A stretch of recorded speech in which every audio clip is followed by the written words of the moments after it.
Dalam PRN Sabah kali ini, rakyat sebenarnya sedang berdepan tiga jenis parti politik yang membawa tiga tujuan berbeza, dan memahami kategori ini sangat penting kerana inilah yang menentukan sama ada Sabah kembali stabil atau terus berada dalam kitaran politik yang tidak menentu.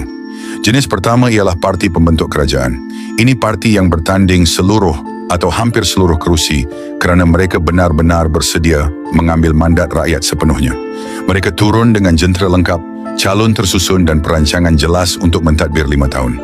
Parti dalam kategori ini tidak bergantung kepada gabungan rawak atau perjanjian selepas PRN. Mereka datang dengan objektif untuk membentuk kerajaan yang kuat dan berpendirian jelas. Jenis kedua ialah parti pengikut kerajaan.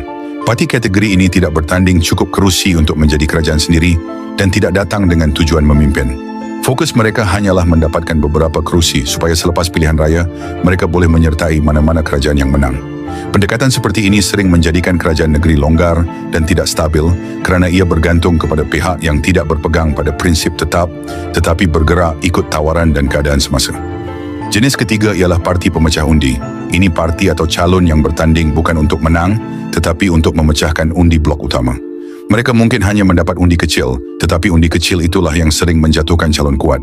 Kesan mereka besar kerana apabila undi pecah, parti yang benar-benar bersedia memerintah sukar mencapai majoriti. Dan apabila majoriti tidak tercapai, Sabah kembali berada dalam keputusan yang ditentukan oleh rundingan politik dan bukan suara rakyat. Di sinilah kesedaran terbesar perlu wujud. Untuk Sabah mendapat kerajaan yang betul stabil, satu parti mesti memperoleh sekurang-kurangnya 37 kerusi.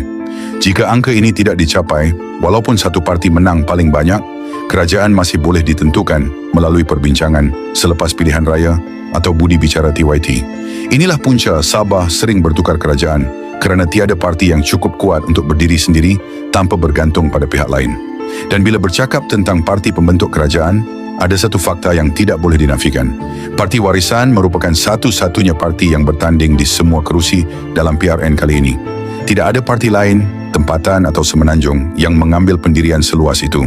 Dan langkah ini menunjukkan kesediaan Warisan untuk mengambil mandat penuh tanpa bergantung kepada gabungan rawa atau pintu rundingan selepas keputusan diumumkan.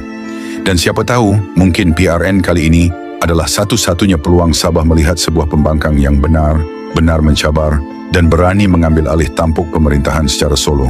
Peluang seperti ini tidak datang selalu. Tidak selalu ada satu parti yang cukup kuat untuk bertanding di semua kerusi. Dan tidak selalu rakyat diberi ruang untuk memilih sebuah pasukan yang benar bersedia memimpin tanpa bergantung kepada sesiapa. Jika peluang ini terlepas, Sabah mungkin kembali terperangkap dalam skrip lama, kerajaan rapuh, gabungan sementara,